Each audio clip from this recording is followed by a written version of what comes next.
Shalom, bonjour, je suis serviteur de Dieu, Alain Rich, concernant la guerre en Israël. Cela fait plusieurs jours que le Hamas a attaqué Israël. Il y a beaucoup de choses à dire. Je parle d'un point de vue spirituel. C'est une guerre spirituelle, car derrière l'ennemi physique, il y a des esprits.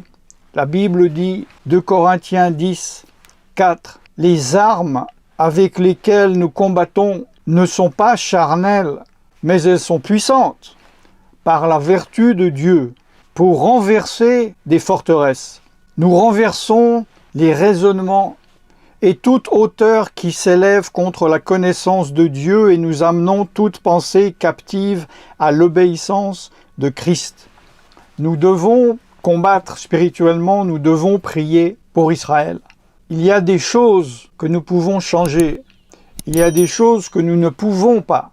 Et il faut connaître la volonté de Dieu afin de ne pas perdre du temps et de l'énergie à prier contre des choses que Dieu a décidées à l'avance. Il y a, avant que le royaume de Dieu soit établi sur cette terre à Jérusalem pour 1000 ans, il y a de bonnes choses qui vont arriver à Israël, et il y a de mauvaises choses. Et il faut savoir et connaître afin de prier dans la bonne direction que Dieu demande. Il faut être guidé par l'Esprit de Dieu afin de connaître la pensée de l'Éternel. On parle déjà des faiblesses, car c'est à cause des faiblesses militaires que cela a pu se passer. Il y a un problème spirituel qu'il faut comprendre avec l'État laïque d'Israël. C'est que beaucoup ne se confient pas en l'Éternel, mais ils se confient en l'homme. Beaucoup dans le gouvernement, dans l'armée, dans les autorités israéliennes, suivent le judaïsme, ont confiance et mettent leur confiance en Dieu. Il y en a aussi beaucoup qui sont des juifs messianiques, appelez-les comme vous voulez, ou des juifs chrétiens, qui se confient en l'Éternel et qui prient.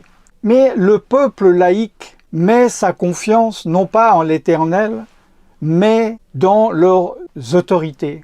Dieu est intervenu de manière miraculeuse en 1967 pendant la guerre des 6 jours, en 1973-73 pour la guerre de Kippour, et les Israéliens laïcs ont mis leur confiance dans les hommes. Ils étaient persuadés que ce qui est arrivé ne pouvait arriver car ils avaient un système, une philosophie, une armée la plus puissante au monde, la plus pointue au niveau informatique. Elle était invincible. Et ils ont mis leurs espoirs dans des hommes. Dieu veut montrer sa puissance. Dieu veut que son peuple retourne à lui.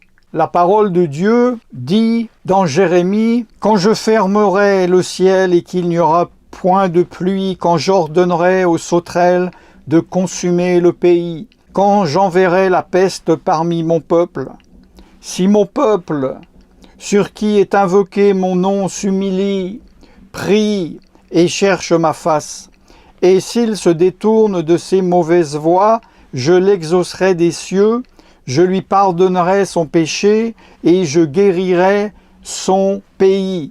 Mes yeux seront ouverts désormais et mes oreilles seront attentives à la prière faite en ce lieu. » Dieu veut que la partie laïque du peuple d'Israël vienne à lui, revienne à lui, se confie à lui. Il doit prier, s'humilier devant la face de l'Éternel afin de revenir à l'Éternel, qui doit être le premier. Tu aimeras ton Dieu de tout ton cœur, de toute ton âme, de toute ta force. Le mot Hamas est dans la Bible. Psaume 27, verset 12. « Ne me livre pas au bon plaisir de mes adversaires, car il s'élève contre moi des gens qui ne respirent que la violence. » En hébreu, le mot violence, c'est Hamas. Il ne s'élève contre moi que ceux qui respirent le Hamas. C'est un mot en hébreu qui veut dire violence. Au psaume 81, verset 11, « Je suis l'Éternel, ton Dieu, qui t'a fait monter du pays d'Égypte. Ouvre ta bouche et je la remplirai. Mais mon peuple n'a point écouté ma voix. Israël n'a point obéi. Alors je les ai livrés au penchant de leur cœur, et ils ont suivi leurs propres conseils. Ils ont suivi les conseils des hommes qui se confient dans les hommes plutôt qu'en l'Éternel. Oh, si mon peuple m'écoutait! Si Israël marchait dans mes voies, en un instant, je confondrais leurs ennemis. En un instant, je tournerai ma main contre leurs adversaires. Ceux qui haïssent l'Éternel le flatteraient, et le bonheur d'Israël durerait toujours. Je le nourrirai du meilleur froment, et je le rassasierai du miel du rocher. Quel rocher? Qui est le rocher d'Israël? C'est Yeshua, le Sauveur, la pierre angulaire. Il y a quelque chose également qui s'est passé qui symboliquement est important et très important. Vous savez, il y a 2 jours, toute ou la plupart des pays démocratiques ont projeté le drapeau d'Israël en solidarité sur le monument représentant leur propre pays. Et à Rome, les Italiens ont projeté sur l'arche de triomphe, l'arche de Titus. Quelle est cette arche?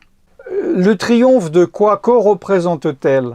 Cette arche, dont j'ai déjà parlé dans d'autres vidéos, était le triomphe de l'Empire romain d'avoir vaincu le peuple juif, d'avoir détruit Jérusalem, d'avoir détruit le temple, d'avoir tué la majorité du peuple, de les avoir expulsés d'Israël et d'avoir pris la Ménorah.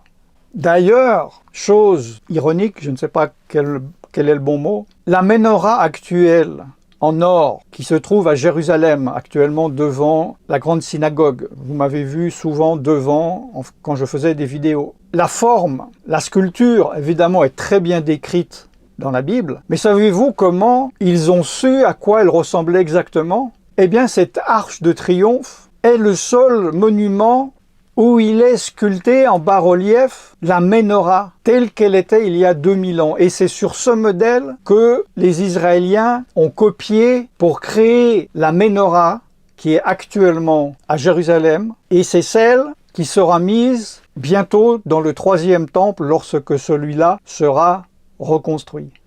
Je ne veux pas paraphraser cela, que ceux qui comprennent, que ceux qui sont à l'écoute du Saint-Esprit comprennent ce que l'Esprit est en train de leur enseigner et que ceux qui ne comprennent pas ne comprennent pas. Dans le psaume 122, au verset 6, il est dit « Priez pour la paix de Jérusalem ». Non pas demander comme Louis II l'a écrit « Priez pour la paix de Jérusalem, et que ceux qui t'aiment jouissent de ta paix. » Je vais prier avec moi pour la paix de Jérusalem. Seigneur, nous venons devant toi au nom de Yeshua, Jésus, pour ceux qui ne connaissent pas son nom. Nous te remettons cette situation et cette souffrance et ces circonstances.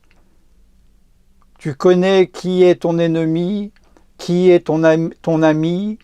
Tu sais qui il y a derrière ces attaques.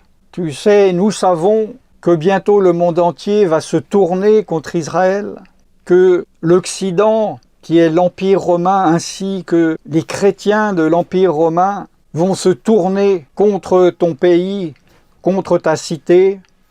Seigneur, nous intercédons, nous prions que tu puisses préserver, mais avant tout, que ta volonté se fasse, que ta volonté s'accomplisse, et révèle-toi dans les cœurs des Israéliens qui ne te connaissent pas, qui n'ont pas eu encore le réflexe de se tourner vers toi, mais que cette situation de souffrance et de crainte fasse qu'ils puissent se réveiller et qu'ils puissent venir te prier afin que tu accomplisses ce que tu as dit dans ta parole. Si mon peuple sur qui est invoqué mon nom s'humilie, je l'entendrai, je le guérirai, je guérirai son pays.